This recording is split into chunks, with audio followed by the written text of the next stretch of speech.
नमस्कार, स्वागत है साहित्यिक झरोखा चैनल पर। आज हम करेंगे समकालीनता व आधुनिकता का उपन्यास साहित्य पर प्रभाव। देखिए, हम सब जानते हैं कि जो भी तत्कालीन परिस्थितियां होती हैं उनका उस समय के लेखन साहित्य पर प्रभाव पड़ता है। तो इसीलिए आज हम पहले जानेंगे कि समकालीनता क्या है, आधुनिकता क्या है, दोनों में क्या अंतर संबंध है और उपन्यास में इनके कारण क्या परिवर्तन आए हैं। तो आइए शुरू करते हैं। देखिए, यहाँ पर सबसे पहले बात करते हैं समकालीन शब्द की। ये शब्द कहाँ से आया? ये अंग्रेजी के कंटेम्प्रेरी शब्द का हिंदी पर्यायवाची है या हिंदी पर्याय है। इसका अर्थ क्या है? एक ही समय का, अपने समय का या समवयस्क, यानी एक ही समय। एक समय कौन सा है? जिस समय लेखक लिख रहा है उस समय का, लेखक भी उसी समय का है और घटना भी उसी समय की है, या जो मूल तथ्य उस लेखन में है वो भी उसी समय का है। अपने समय का यानी लेखक के स्वयं के जीवित रहते हुए उसके लेखन काल के समय का, वो क्या होता है? समकालीन होता है। यहाँ पर डॉक्टर विशंबरनाथ उपाध्याय के विचार हैं। ये कहते हैं कि समकाल शब्द मनुष्य की वर्तमान स्थिति को दर्शाता है। लेखक का कार्य है कि वह आज के मनुष्य की वास्तविक स्थिति का चित्रण करे, जिससे मानव बिंब वास्तविक जीवन के निकट हो। यानी मानव का जो बिंब प्रस्तुत किया जा रहा है वो मानव का जो वास्तविक जीवन है, जीवन की जो वास्तविक सच्चाई है, उसके अधिक निकट हो। यानी यहाँ पर कल्पना, इतिहास या बीत चुकी है जो बातें, उनके बारे में ना सोचकर, भविष्य के बारे में ना सोचकर तत्कालीन बातों पर ध्यान दिया जाए। तत्कालीन जो उस समय के, जिस समय में लेखक लेखन कार्य कर रहे हैं, उस समय में जो हमारे आसपास मुद्दे हैं उन पर ध्यान दिया जाए। यहाँ पर समकालीनता देश की अनिश्चयात्मक स्थितियों को एक चुनौती के रूप में स्वीकार करती है और उससे लड़ने के लिए वैचारिक आधार पर विरोध और विद्रोह का सहारा लेती है। यानी आधार क्या होता है? लेखक का आधार क्या है? विचार ही होते हैं उसके। यानी अपने कलम के माध्यम से उन परिस्थितियों का विरोध और विद्रोह करना। ये क्या है? उस समय जो परिस्थितियां हैं, जो स्थितियां हैं, उनको स्वीकार करना और उनके प्रति विरोध का भाव या विद्रोह का भाव अभिव्यक्त करना। किसके आधार पर? विचारों के आधार पर। वह देश काल के बदलाव में मानवीय संदर्भ में देखने का पक्षपाती है। यानी जो भी परिवर्तन किया जाए वो किसके उद्देश्य से हो? मानवीयता के या मानव के संदर्भ में हो। काल का यानी समय का बोध या समकालीन बोध उस व्यक्ति को होता है जो उसका शिकार है, जो उससे प्रभावित है, अपने अस्तित्व के लिए जो संघर्षरत है। ऐसे ही व्यक्ति समकालीनता को पहचान पाते हैं और महत्वपूर्ण स्थान दे पाते हैं। तो ये क्या है? समकालीनता है। अब अगर बात करें आधुनिकता की, तो आधुनिकता का अर्थ क्या है? समकालीनता आधुनिकता से प्राप्त एक संस्कार है। यानी जो वर्तमान परिस्थितियां हैं उनसे ही हम किसको प्राप्त करते हैं? समकालीनता के संस्कार को प्राप्त करते हैं, जो आधुनिकता की नई व्याख्या करता है और आधुनिक बोध के स्तर पर उसे प्रतिपादित भी करता है, उसे व्याख्यायित भी करता है। इसीलिए समकालीनता की चर्चा करते समय आधुनिकता शब्द भी बहुत महत्वपूर्ण है। समकालीनता आधुनिकता की पीठ पर स्थित एक कालखंड है। आधुनिकता के साथ होकर भी आधुनिकता से अलग अपनी पहचान रखता है। देखिए, आधुनिकता का जो क्षेत्र है वो व्यापक है। इस व्यापक क्षेत्र में समकालीनता यानी उसी क्षण का जो घटना है, जो बात है, जो तत्व है, जो तथ्य है, उद्देश्य है, वो क्या है? समकालीन है। और आधुनिकता का क्षेत्र क्या है? व्यापक है। आधुनिकता अंग्रेजी के मॉडर्निज्म और मॉडर्निटी का हिंदी पर्याय है, जिसका संबंध चिंतन की एक व्यापक बौद्धिक गतिशील परंपरा से है। अधिकांश विद्वान ये मानते हैं कि आधुनिकता की शुरुआत कहाँ से हुई थी? यूरोप से हुई थी। तो यहाँ पर आधुनिकता का क्षेत्र, जैसा कि मैंने बताया, वो व्यापक है और समकालीनता उसका एक कालखंड है जिस समय में लेखक स्वयं अपना जीवन व्यतीत कर रहे हैं और उन परिस्थितियों से प्रभावित हो रहे हैं। अब अगर इनके अंतर संबंध की बात करें कि दोनों के बीच में क्या संबंध है, समकालीनता और आधुनिकता के अंतर संबंधों पर विचार किया जाए तो स्पष्ट हो जाता है कि एक ही केंद्र से जुड़ी होने पर भी दोनों की अस्मिता अलग अलग है, दोनों का अस्तित्व क्या है, अलग अलग है, यानी दोनों की पहचान भी अलग है। स्पेंगलर जो पाश्चात्य विद्वान है, इनके अनुसार जो घटनाएं चारों ओर घटित होती है उनका प्रतिबिंब या प्रतिफलन ये क्या है, समकालीनता है। यानी हमारे आसपास जो घटना चल रही है उसका प्रभाव जो हम पर पड़ता है वो क्या है, समकालीनता है। परंतु उनका विरोध करना आधुनिकता है, यानी उनका किस प्रकार से विरोध किया जाए वो जो अभिव्यक्ति है वो क्या कहलाती है, आधुनिकता कहलाती है। देखिए, जो भी मान लीजिए वर्तमान समय में अगर हम देखें, हमारे आसपास जो घटनाएं घटित होती है उनका विरोध हम सोशल मीडिया के माध्यम से भी करते हैं, उनका प्रचार प्रसार हम सोशल मीडिया के माध्यम से करते हैं। यानी समकालीन तो क्या है, वो घटना है, और उनका प्रचार प्रसार करना किस तरीके से, आधुनिक तरीके से, यानी सोशल मीडिया के माध्यम से, तो वो क्या है, आधुनिकता है। सामाजिक व्यवस्थाओं की रूढ़ और जर्जर हो चुकी मान्यताओं के परिवर्तनों से ही इन दोनों का संबंध है। तो इन दोनों का जुड़ाव किससे है, जो हमारी सामाजिक व्यवस्थाएं रूढ़ और जर्जर हो गई है, उन मान्यताओं में जो परिवर्तन करने का भाव है वही परिवर्तन इन दोनों को आपस में जोड़ता है। आधुनिकता एक ऐसी मानसिक प्रक्रिया है जो अपने परिवेश की गंभीर समस्याओं से उद्भूत होती है और समकालीन जीवन को संस्कार देती है, यानी उसमें परिवर्तन के लिए प्रेरित करती है। इसी तरह समकालीनता भी अविराम रूप से, यानी बिना रुके काल या समय चक्र से संबंध रखती हुई समाज के भीतर द्वंद्व को उद्घाटित करती है। आधुनिकता का अगर एक गतिशील अविराम प्रक्रिया है तो समकालीनता उसका व्यवहारिक संदर्भ है। यानी माना कि आधुनिकता एक गतिशील है और बिना रुकने वाली प्रक्रिया है, तो व्यवहारिक रूप में अगर हमें आधुनिकता को उतारना है तो किसके माध्यम से, समकालीनता के माध्यम से। आधुनिकता का युग परिवेश समकालीनता के द्वारा ही प्राप्त होता है। समकालीनता एक और आधुनिकता बोध को व्यवहारिक और रचनात्मक व्यवहार प्रदान करती है, तो दूसरी ओर आधुनिकता की प्रक्रियाओं को भी गतिशील बनाए रखती है। अतः समकालीनता का आधुनिकता की प्रक्रिया और आधुनिक बोध के साथ एक अनिवार्य, अटूट और गहरा रिश्ता है जो दोनों के विकास में गतिशील भूमिका निभाता है। तो कहने का भाव क्या है कि दोनों प्रक्रियाएं एक दूसरे से जुड़ी हुई है। अब इन प्रक्रियाओं का, यानी समकालीनता का और आधुनिकता का हमारे उपन्यास पर क्या प्रभाव पड़ा, क्या परिवर्तन आया, कैसे विषय में परिवर्तन आया। देखिए, आप हमेशा ये बात ध्यान में रखिए, हम जिस भी समय काल की रचनाओं के बारे में जानने की कोशिश करते हैं, उन रचनाओं को जानने से पहले हमें उस समय काल को जान लेना चाहिए, उस दौर को जान लेना चाहिए। हम यहाँ पर आधुनिकता की बात कर रहे हैं, यानी हम 1850 से लेकर वर्तमान समय तक की जो बातें हैं, जो परिस्थितियाँ हैं, उनसे हमें अवगत हो जाना आवश्यक होता है। इसीलिए कोई भी साहित्य का इतिहास जब हम करते हैं तो उसमें सबसे पहले हम उन परिस्थितियों के बारे में पढ़ते हैं, चाहे वो राजनीतिक परिस्थितियाँ हैं, चाहे वो आर्थिक है, चाहे सामाजिक है। क्यों? क्योंकि उन्हीं का प्रतिबिंब हमें साहित्य में नज़र आता है। तो यहाँ पर भी हम देखें कि जो हिंदी उपन्यास का विकास हुआ उसमें आधुनिकता और समकालीनता ने कैसे इनको प्रभावित किया या साहित्य में क्या परिवर्तन किया, वो हम यहाँ पर देखेंगे। हिंदी उपन्यास को पहली बार आधुनिक बनाने का श्रेय जैनेंद्र कुमार को जाता है। उन्होंने अपने उपन्यासों के द्वारा पात्रों की मानसिक गहराइयों में प्रवेश करने की कोशिश की है। आधुनिकता के तहत उपन्यास के विषय के साथ शिल्प और भाषा में भी बदलाव आया है। देखिए, ऐसा नहीं है कि इससे पहले उपन्यास नहीं लिखे गए। उपन्यास का विकास क्रम, उस पर मैं पहले वीडियो बना चुकी हूँ और उन वीडियो को इस प्लेलिस्ट में मैं डाल दूँगी, तो आप वहाँ से देखें, उसके बाद आप इस प्रश्न को करें। तो यहाँ पर जो नया दौर आया उपन्यास साहित्य में, उसका श्रेय किसको दिया गया है? जैनेंद्र कुमार को दिया गया है। आधुनिकता के तहत उपन्यास के विकास में केवल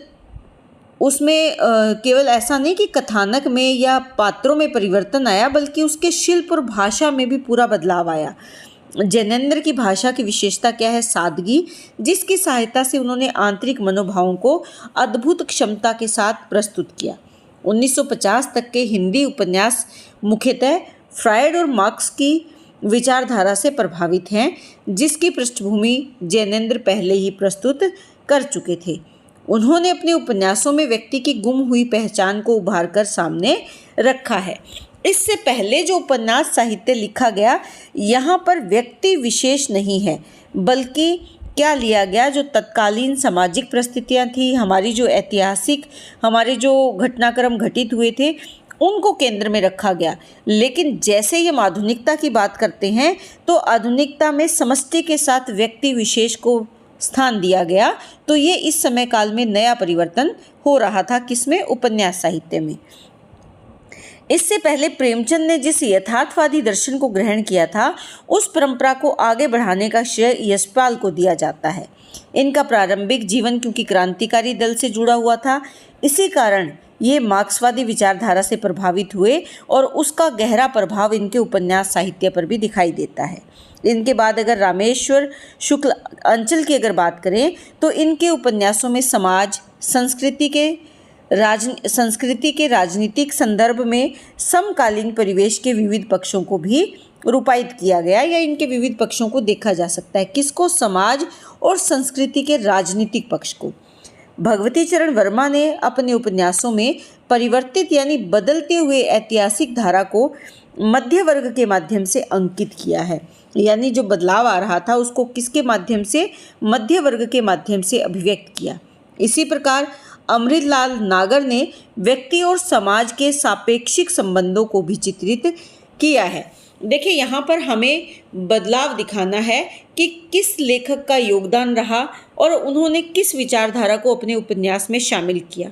अगर आप चाहें तो यहाँ पर इनकी जो औपन्यासिक कृतियाँ हैं, उनके नाम आप शामिल कर सकते हैं कि यशपाल के उपन्यास कौन से हैं, रामेश्वर शुक्ल अंचल के कौन से उपन्यास हैं, भगवती चरण वर्मा के कौन से उपन्यास हैं, अमृतलाल नागर के कौन से उपन्यास हैं।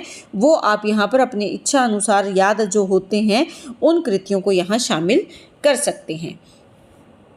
हिंदी उपन्यास के विकास क्रम में इतिहास संबंधी नया दृष्टिकोण किसके द्वारा अभिव्यक्त हुआ? वृंदावन लाल वर्मा के उपन्यासों में दिखाई देता है। इन्होंने ऐतिहासिक समग्रता का सजीव चित्र उभारा है। इसी प्रकार हजारी प्रसाद द्विवेदी जी के जो उपन्यास हैं, इन उपन्यासों में मात्र ये इतिहास के तथ्यों पर आधारित नहीं है, बल्कि उनमें कल्पना के आधार पर ऐतिहासिक वातावरण की अर्थवान सृष्टि की गई है। यानी इतिहास को कल्पना में शामिल करके चित्रित किया है हजारी प्रसाद द्विवेदी ने। उनमें अगर देखें तो इसके साथ साथ जो यशपाल हैं, राहुल सांकृत्यायन, रांगे राघव, इनके उपन्यास साहित्य की क्या खासियत है कि इसमें ऐतिहासिक उपन्यास के साथ साथ मार्क्सवादी दृष्टिकोण भी इनमें नज़र आता है। यानी इस विचारधारा से भी इनके उपन्यास प्रभावित हैं।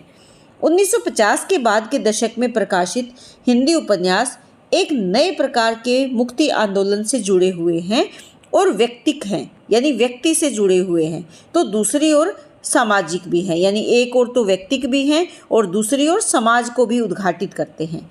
व्यक्तिक इसलिए क्योंकि वे पुराने नैतिक मूल्यों से मुक्त होकर खुले वातावरण में सांस लेना चाहते हैं, और सामाजिक इसलिए कि आर्थिक दृष्टि से स्वतंत्र होने पर भी अभी समाज को लंबी मंजिल तय करनी आवश्यक थी या ज़रूरी थी।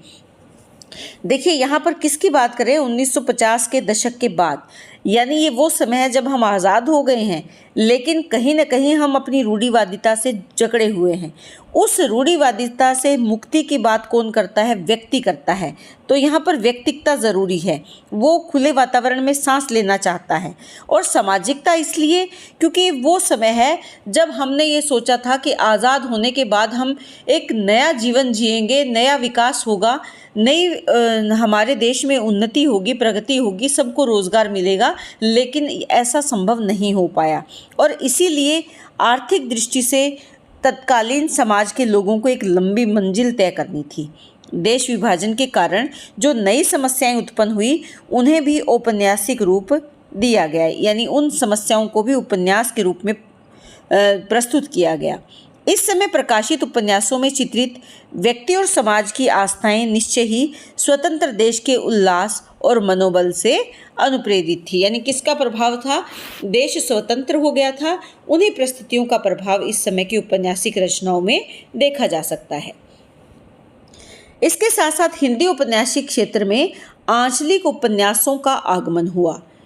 इन उपन्यासों को ग्रामांचल के उपन्यास कहा जाता है, जिसमें गांव की धरती, खेत खलिहान, नदी नाले, पशु पक्षी, भाषा, गीत, त्योहार आदि इनके बीच रहने वाले व्यक्तियों के साथ संवेद रूप से वाणी पाते हैं। यानी समान रूप से इन सभी को चित्रित करने के लिए वाणी दी गई, अर्थात उपन्यासों के पात्र के साथ उनका परिवेश भी बोलता है। यानी यहाँ पर मुख्य पात्र केवल व्यक्ति विशेष नहीं, बल्कि केंद्र में परिवेश को रखा गया। इनमें आप फणीश्वरनाथ रेणु का मैला आंचल उपन्यास दे सकते हैं। यहाँ पर प्रयोगशील उपन्यासों के क्रम में अगर देखें तो इन उपन्यासों में नए शिल्प के दर्शन हुए। इस दौर में कहानी का तत्व क्षीण हो गया, यानी कम हो गया। कहने का भाव क्या है कि उपन्यास जो एक कहानी के तौर पर आगे बढ़ते थे, उनमें परिवर्तन आया और यहाँ पर जिंदगी पूरे तौर पर विश्लेषित न होकर चेतना प्रवाह और स्वपन दृष्टि के साथ जुड़ गई। इसमें आप आज्ञा का नाम दे सकते हो, उनका उपन्यास शेखर एक जीवनी, या धर्मवीर भारती का नाम यहाँ पर दे सकते हैं।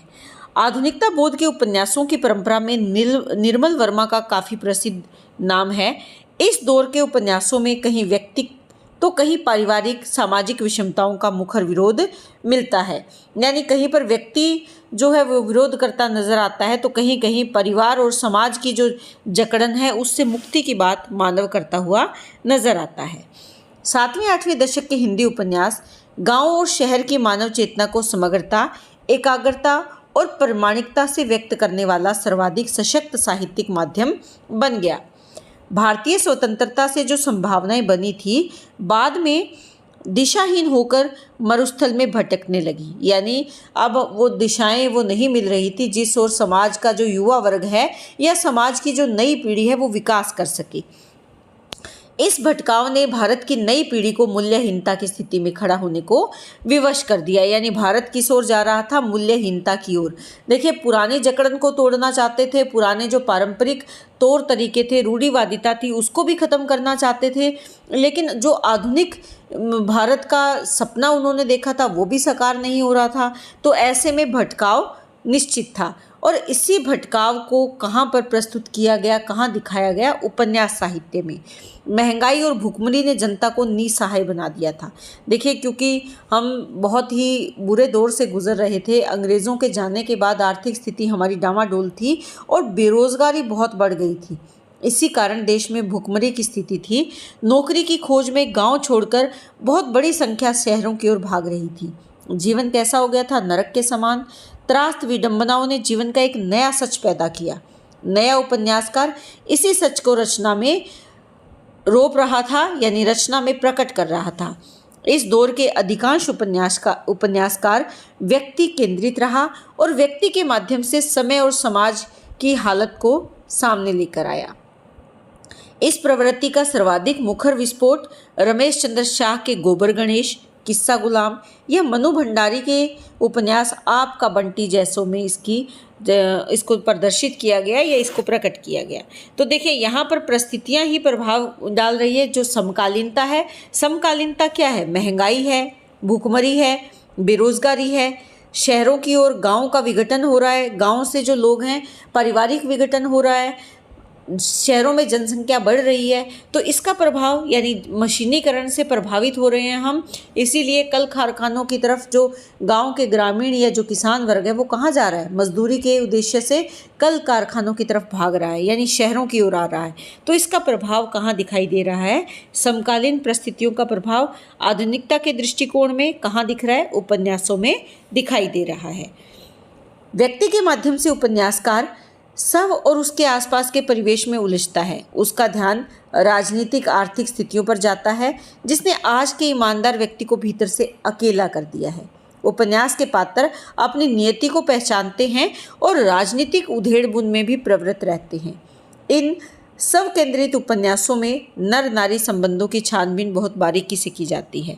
यहाँ पर मृदुला गर्ग का जो उपन्यास है चितकोबरा, निर्मल वर्मा का वे दिन, श्रीकांत वर्मा का दूसरी बार जैसे उपन्यास इस संबंध का एक अजीब सा संसार उभार कर हमारे सामने ले आते हैं। 1970 के बाद आंचलिकता से मुक्ति पाकर उपन्यासकार शहरी मध्य वर्ग की समस्याओं, चुनौतियों, स्थितियों की ओर मुड़े। लेकिन यहाँ पर जो आंचलिकता का प्रभाव उपन्यासों में दिखाई देता है, उसके बजाय परिस्थितियों में जैसे बदलाव आया, जैसे समकालीन परिस्थितियाँ थी, वही उपन्यास में भी परिवर्तन आया। यहाँ पर शहर का जो मध्य वर्ग है वो उपन्यास के केंद्र में आ जाता है, जिसमें दफ्तर की जिंदगी रही। किसमें? केंद्र में। किसके केंद्र में? उपन्यास के केंद्र में क्या रही? जो दफ्तर में बीतने वाले लोगों की जिंदगियां थी। गिरिराज किशोर का चिड़ियाघर, गोविंद मिश्र का वह अपना चेहरा, भीष्म साहनी का कड़ियाँ, बदी उज़्मा का एक चूहे की मौत आदि महानगरीय दफ्तरी जीवन की अजीबोगरीब तस्वीर प्रस्तुत करते हैं। जीवन का फैलाव, सामाजिक आर्थिक विषमता, मूल्यहीनता, भ्रष्टाचार को लेकर भारी संख्या में उपन्यास लिखे गए। इस दौर की प्रतिनिधि रचना है श्रीलाल शुक्ल की राग दरबारी। इसमें एक बड़े गांव के माध्यम से पूरी भारतीय आधुनिक जिंदगी की मूल्यहीनता और संस्कारहीनता को उजागर किया गया है। तो निष्कर्ष तौर पर हम कह सकते हैं कि समकालीनता व आधुनिकता हिंदी उपन्यास का प्रमुख चरित्र है। चरित्र यह है कि यह समय और समाज के विभिन्न पहलुओं को बहुत बारीकी से प्रस्तुत करता है। यानी मुख्य विशेषता इसकी क्या है? चरित्र या प्रमुख विशेषता कर लें आप यहाँ पर। प्रमुख विशेषता क्या है कि यह तत्कालीन जो समय और समाज है उसके अलग अलग पहलुओं को हमारे सामने लेकर आता है।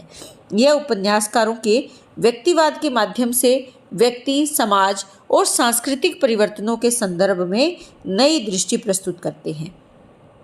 हिंदी उपन्यास साहित्य में देश और काल की चेतना प्रखरता से अभिव्यक्त हो रही है। उपन्यास की भाषा में भी एक खुलापन आया है। नए नए औपन्यासिक प्रयोगों ने जीवन की विविधता को वैचारिक स्तरों पर अभिव्यक्ति देने का काम किया है। तो इस प्रकार अगर ये प्रश्न आपके आता है, प्रश्न क्या रहेगा कि समकालीनता और आधुनिकता का उपन्यास या हिंदी उपन्यास पर प्रभाव क्या रहा, तो वो हमें यहाँ पर चित्रित करना है या वो हमें यहाँ पर बताना है।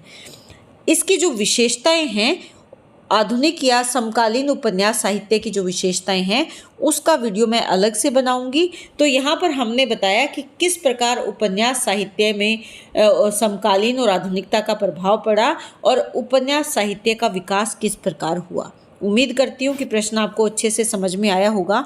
इसको आप जितना सरल करके अपनी भाषा में लिखेंगे उतना ही अच्छा ये प्रश्न तैयार होगा। बजाय किताबी भाषा के जाने से अपने भावों की अभिव्यक्ति अपने भाषा में की जाए तो ज़्यादा बेहतर रहती है।